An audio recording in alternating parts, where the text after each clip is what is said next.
इस देश के 80% लोगों को प्रोटीन की डेफिशिएंसी है, और प्रोटीन की अगर डेफिशिएंसी हो गई तो समझ लीजिए आपका ब्लड का प्रॉब्लम रहेगा। प्रोटीन की डेफिशिएंसी हो गई तो समझ लीजिए 40 के बाद आपकी हड्डियां कमजोर होना शुरू हो जाएगी, थोड़े से भी कुछ टकरा गए टूट सकती है। प्रोटीन की कमी हो गई, बालों का ठिकाना नहीं बचेगा। प्रोटीन की कमी हो गई तो खून की कमी समझ लीजिए। प्रोटीन की कमी मतलब कार्टिलेज की घिसावट शुरू हो जाएगी, क्योंकि हमारा पानी के बाद दूसरा नंबर का जो कोई प्रोटीन हिस्सा है बॉडी में परसेंटेज में तो प्रोटीन का होता है। लेकिन भारतीय खाने में लास्ट बहुत सारे ईयर्स हम जो पेस्टिसाइड और रासायनिक खाद जो यूज कर रहे हैं उसके कारण हमारे अनाज में, हमारे गेहूं, बाजरा, ज्वार, कोई भी साबुत अनाज ले लो, उसमें प्रोटीन का हिस्सा इतना बचा नहीं है, मिनरल्स नहीं बचे हैं, विटामिन्स नहीं बचे हैं, चाहे हमारा सब्जी हो चाहे फ्रूट हो।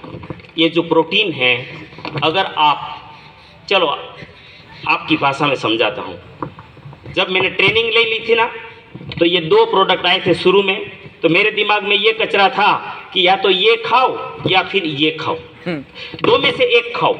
लेकिन जब मैंने, महावीर जी ने एक सुझाव दिया कि दिनेश भाई आपकी टीम में अभी न्यूट्रिशन किसी को पता नहीं है, मैं एक ट्रेनर को भेजता हूँ। राहुल कामले जी को उसने भेजा है, उसके लिए एक बार जोरदार ताली।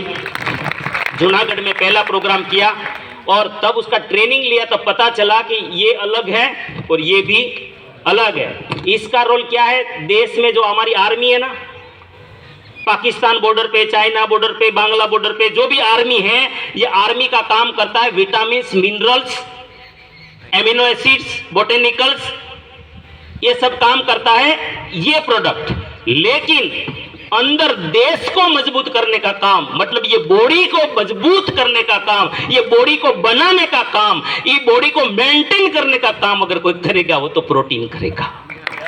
हेलो, तो दोनों की जरूरत है ना। खाली शरीर लेने से बीमार शरीर क्या काम का, तो बीमार ना हो इसके लिए विटामिन, मिनरल्स, और बॉडी को बचाने के लिए, बॉडी बनाने के लिए प्रोटीन।